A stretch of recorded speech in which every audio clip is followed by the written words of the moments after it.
یہ سر میں واپس آتا ہوں آپ کے پاس. اوریہ صاحب ذرا اس سوال کا جواب دیجیے گا کہ جو فردوس عاشق امان صاحبہ پوچھ رہی ہیں کہ مجھے کیوں نکالا فردوس عاشق امان صاحبہ کو. دیکھیں، پاکستان تحریک انصاف کا سب سے بڑا المیہ انفارمیشن ڈپارٹمنٹ ہے، اور چونکہ میں اس انفارمیشن ڈپارٹمنٹ میں ایک سیکٹری سیکرٹری رہا ہوں تو مجھے اندازہ ہے کہ یہ کیا بیت رہی ہے اس کے ساتھ. فردوس امان پہلے تو نہیں ہے. کیا فواد چودھری کو جس وقت نکالا جا رہا تھا تو فواد چودھری جو ہے وہ خوشی سے گئے تھے؟ جس محفلوں میں جا کے انہوں نے جس طرح کی گفتگو کی، اور جب وہ تھے اس وقت تو کیا کہا کرتے تھے کہ میرے اوپر 15 وزیر بٹھا دیے گئے ہوئے ہیں، اور کہاں نہیں کہا کرتے تھے. مسئلہ سارا یہ ہے کہ پاکستان نہیں، دنیا پوری کے اندر ایک سپوکس مین ہوتا ہے. میں آپ کو بتاتا ہوں، پی ٹی آئی اگر کبھی زندگی میں اپنے آپ گریبان میں جھانکے گی نا کہ ہمارے اندر سب سے بڑی خرابی کیا ہے، تو اس کی ایک ہی خرابی ہے کہ اس کے بھونپو بہت زیادہ ہیں، اس کے انفارمیشن ڈپارٹمنٹ بہت زیادہ ہیں. وہ ایک بندہ جو یہ میڈیا کے جو پکڑ کے ہاتھ میں بیٹھا ہوا ہے نا، وہ اس کے جو بھی کھوپڑی میں جو چیز آتی ہے وہ سمجھتا ہے میری کھوپڑی عمران خان کی کھوپڑی ایک ہے، میں جو چاہوں کہہ دوں. یہ ہے المیہ، اور اس المیہ نے ستیاناش کر دیا ہوا ہے. ایک امیج ہی نہیں بلڈ ہو پا رہا اپنی ساری اچیومنٹ کا، اور اس کو کوئی مینج نہیں کر رہا. آپ آج یہ حقیقت ہے کہ پرائم منسٹر ہاؤس میں ایک بہت بڑا وسیع سیل ہے، اور اس وسیع سیل کے اندر ہر بندہ اپنے اپنے نظریات کا ہے. کوئی سیکولر ہے، کوئی لبرل ہے، کوئی خالصتاً مذہبی ہے، کوئی اور طرح کا آدمی ہے، کسی کی اور طرح کا. وہ ایک مجھے سمجھ نہیں آتی. خان صاحب شاید پتہ نہیں کیسا کرنا چاہتے ہیں. فردوس عاشق امان کو آپ نے رکھ لیا، اب رکھ لیا تو چلاتے، اب پھر آپ نے نکال دیا، پھر کسی اور کو لے آئے. انفارمیشن ڈپارٹمنٹ اول تو ہونا نہیں چاہیے. میں نے جب انفارمیشن سیکرٹری تھا میں نے سمری لکھ کے بھیجی تھی کہ انفارمیشن ڈپارٹمنٹ پاکستان کے اندر ہونا ہی نہیں چاہیے. دنیا کے کسی ملک میں نہیں ہوتا، کسی جمہوری ملک میں نہیں ہوتا یار، کسی جمہوری ملک میں نہیں ہوتا. اور شہباز شریف صاحب نے سمری ریجیکٹ کر دی. خان صاحب کو میں نے کہا آپ اس کو ختم کریں. خان صاحب کا بیان موجود ہے کہ ہاں انفارمیشن ڈپارٹمنٹ نہیں ہونا چاہیے جی، لیکن سر یہ نکالنا ایک بات ہے. آپ کہہ رہے ہیں کہ فردوس عاشق امان کو پھر رکھا تھا تو چلے نہیں چلایا، نکال دیا، کوئی وجہ ہو سکتی ہے. نکالنا ایک بات ہے، لیکن جس طریقے سے نکالا گیا فردوس صاحبہ کو تو اس میں تحفظات ہیں کہ مجھے ایک بیوروکریٹ کے ذریعے سے کہہ دیا گیا کہ اب آپ چلے جائیں. پھر 3 مہینے سے ان کو لاچار اور معذور کر دیا گیا تھا. بہت سارے انفارمیشن میں اور کس کی طرف وہ اشارہ کر رہی ہیں کہ ان کو ڈیزگنیشن کوئی نہیں دیا گیا، ٹائٹل نہیں دیا گیا، لیکن کام سارا انہی سے کروایا جا رہا تھا. دیکھیں، آپ میڈیا کا آدمی، میں میڈیا کا آدمی، آپ کو نہیں پتا کون سا سپوکس مین ہے اور کون سا انفیشل سپوکس مین چلا آ رہا ہے اور کہاں سے چلتا ہے. اچھا آپ سچی بات بتاؤں، آپ کسی بھی 3 انفارمیشن سیکرٹری گزر چکے ہیں ان کے زمانے کے. آپ کسی بھی ایک تو میرا بیچ مینیجر ریٹائر، اس سے پوچھ لیجئے گا کہ کتنے وہ کنفیوز ہوتے تھے ان سارے معاملات کے اندر کہ کس کو سنیں، ہمارا باس کون ہے. اب جب بیوروکریسی کا پوری کی پوری انفارمیشن مسٹری یہی سمجھنے لگے کہ ہم نے کل کو فواد چودھری کے اپنا سیکولر نظریے کی اور چاند کے اس کی کرنی ہے، یا ہم نے نور اللہ قادری کرنی ہے، ہم نے کس کی کرنی ہے بھائی. تو اس کا مطلب یہ ہے کہ آپ انفارمیشن ڈپارٹمنٹ کا ہر افسر نیچے تک کنفیوز ہو جائے گا کہ ہم نے کس بندے کو ڈیفینڈ کرنا ہے کس مقام میں. اسی لیے کہا جاتا ہے ایک سپوکس مین اگر رکھنا بھی تو ایک رکھو، یا پھر جو کہ دنیا کے اندر کارپوریٹ آپ کے یہاں ظاہر بات ہے عمران خان صاحب نے کارپوریٹ کلچر کے بہت لوگ رکھ لیے ہیں. کارپوریٹ کلچر لوگ جو ایک فرم ہائر کرتے ہیں، وہ فرم آپ کی امیج بلڈنگ کرتی پھرے. ظاہر بات ہے اتنے لوگ جس وقت بیٹھے ہوئے ہیں they are all from the west. کوئی پاکستان کے ساتھ ان کا لگا کھاتا تو نہیں ہے نا. زلفی بخاری ہے، اس کو پاکستان کا کیا حالات کا پتا، یا اس کا اپنا ظفر مرزا صاحب جو ہے وہ UNO سے اٹھ کے WHO سے اٹھ کے آ گئے ہیں، یا وہ ایون اور جتنے بھی لوگ جتنے بھی وہاں پر بیٹھے ہوئے ہیں بنیادی طور پر یہ وہ لوگ ہیں کہ جنہوں نے جو پاکستان جو آتے تھے، جب آیا کرتے تھے 10-15 دن کے لیے آیا کرتے تھے، اپنا سینیٹائزر ساتھ لاتے تھے، اپنے باقی چیزیں ساتھ لایا کرتے تھے، اپنا منرل واٹر ساتھ لایا کرتے تھے. پاکستان کے سسٹم کے اوپر ایک تبصرہ کر کے چلے جایا کرتے تھے. تو ان سے کہیں کہ ایک فرم ہائر کریں بہت بڑی جو کہ پی ٹی آئی کی امیج بلڈنگ کرے، اور کم از کم اس اپنے اتنے بڑے سوشل میڈیا کی ٹیم چھوڑی ہوئی ہے نا، جو پی ٹی آئی کے ساتھ جو 10 سال سے ہمدرد لوگ تھے، جو ان کو ناراض کر رہی ہے، مستقل طور پہ ناراض کر رہی ہے. بالکل صحیح. یہ انفارمیشن ڈپارٹمنٹ ہونا ہی نہیں چاہیے، اور آپ کہہ رہے ہیں کہ عمران خان صاحب کا کس نے اتفاق کیا کہ نہیں ہونا چاہیے. Right sir. جی فاروق صاحب، میں آپ کے پاس آتا ہوں، اگر آپ مجھے اجازت دے دیں تو میں اوریہ صاحب سے یہ پوچھنا چاہتا ہوں کہ صحافیوں کا کام یہ کب سے ہو گیا اوریہ صاحب کہ وہ پیغام رسانی کرنے لگے اور حکومتیں بنوانے میں اپنا کردار ادا کرنے لگے؟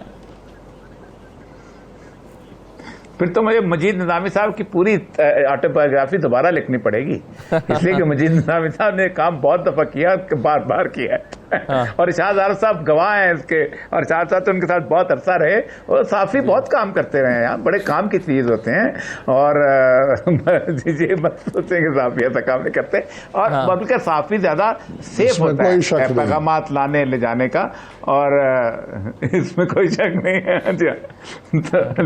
تو وہ یہ بات نہیں ہے، میں تو اس کا صحافی بہرحال اصل مسئلہ پتہ کیا ہے، وہ اس معاشرے کا حصہ ہوتا ہے، ایسی بات نہیں ہے۔ صحافیوں نے بڑی بڑی چیزیں، بڑی بڑی گورنمنٹس بدلی ہیں مل کے اور اتاری ہیں، اور دنیا پوری میں آپ کو پتہ ہی نہیں، یعنی no American president can win without the media and the money. آپ اندازہ کریں، اگر ایک طرف ہو جائے، یہ پہلی دفعہ ٹرمپ ایسا آیا ہے کہ اس نے میڈیا کو الٹ کے رکھ دیا ہے، اس کی ایک بہت بڑی وجہ تھی، لیکن مسئلہ سارا جو ہے اس سے پہلے کبھی کوئی سوچ سکتا تھا کہ میڈیا کو ناراض کر کے امریکن پریزیڈنٹ جیت سکتا ہو؟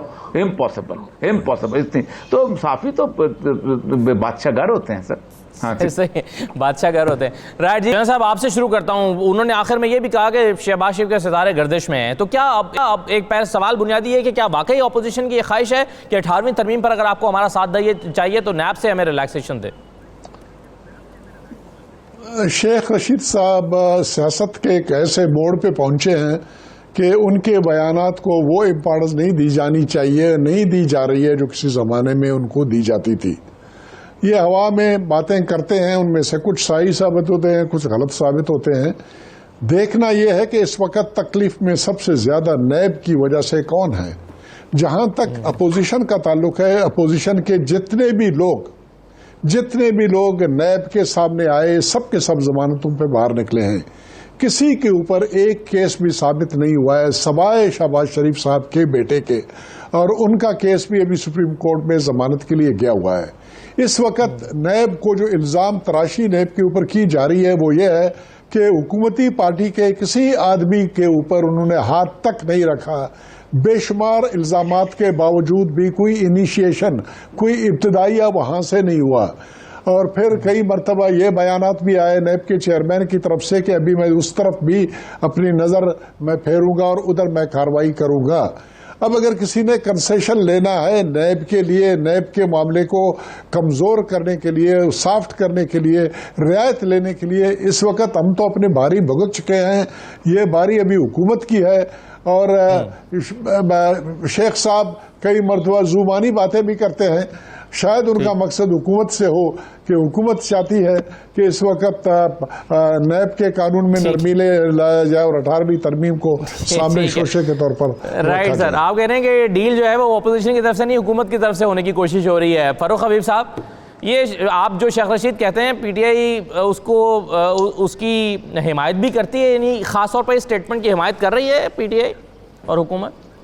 دیکھیں، یہ تو بات شیخ رشید صاحب سے پوچھنی چاہیے کہ ان کو یہ بات کا جو ہے وہ علم کہاں سے ہوا، لیکن معاملہ یہ ہے کہ پی ایم ایل این تو ہمیشہ جو ہے وہ ڈیل ماسٹر ہے، ڈیلوں کی تلاش کے اندر ہوتی ہے، تو ہو سکتا ہے کسی نے وہاں پر کوئی منصوبہ سازی کی ہو، لیکن میں آپ کو یہ بات واضح کرنا چاہتا ہوں ثبوت بتاؤ، کہ کسی صورت بھی جو ہے، مت کرو، آپ بہت اچھے آدمی ہیں، ثبوت تو دو۔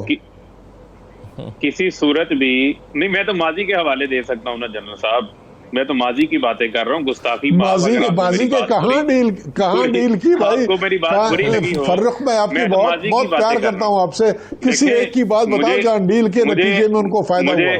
مجھے بالکل اس بات کا ادراک ہے، آپ کی پیار کا، محبت کا بہت شکریہ، لیکن وہ کہتے ہیں نا یاد ماضی عذاب ہے یا رب چھین نے مجھ سے حافظہ میرا۔ مسئلہ یہ ہے کہ مشرف صاحب کے ساتھ بھی اسی طرح ڈیل ہوئی تھی، اور شہباز شریف اور چودھری نثار بھی رات کے اندھیرے میں جا کے اسی طرح ڈیلیں کیا کرتے تھے۔ تو معاملہ یہ ہے کہ 18ویں ترمیم کی حوالے سے جو بات ہونی چاہیے اس کی اہمیت اپنی جگہ کے اوپر ہے، لیکن کسی صورت بھی میں سمجھتا ہوں نیب قانون جو ہے وہ جس میں ملک کو لوٹا ہے، ان کے لیے کسی صورت بھی جو ہے وہ ان کو فیور دینے کے لیے تبدیل نہیں ہوگا، یہ حکومت کا سٹیٹڈ موقف ہے۔ اور یہ صاحب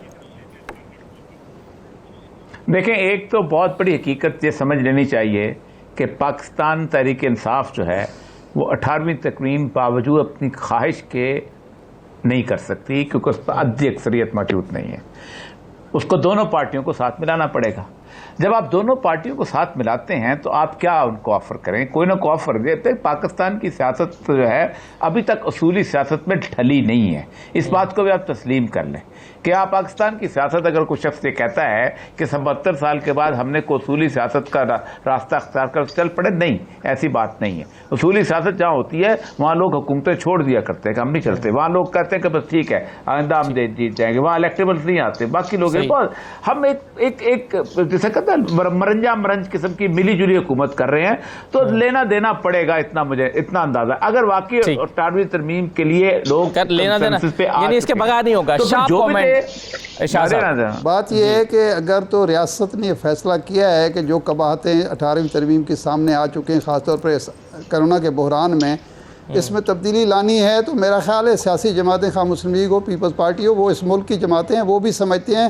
سب سے پہلے مجھے یاد ہے کہ 15 یا 16 میں میاں نواز شریف صاحب نے یہ بات کہی تھی کہ 18ویں ترمیم نے وفاق کے ہاتھ باندھ دیے ہیں, وسائل جو ہیں اور اختیارات صوبوں کے پاس ہیں اور سب کچھ بھگتنا ہمیں پڑتا ہے. تو میرا خیال ہے اس پہ کچھ جو مناسب تبدیلیاں ہیں وہ کرنا چاہیں گے تو ہو جائیں گی, کوئی ایسا مسئلہ نہیں. رائٹ سر, بہت شکریہ شکریہ. اوریا صاحب, جنرل صاحب اور فاروق حبیب صاحب, تمام مہمانوں کا پروگرام میں شرکت کرنے کا شکریہ.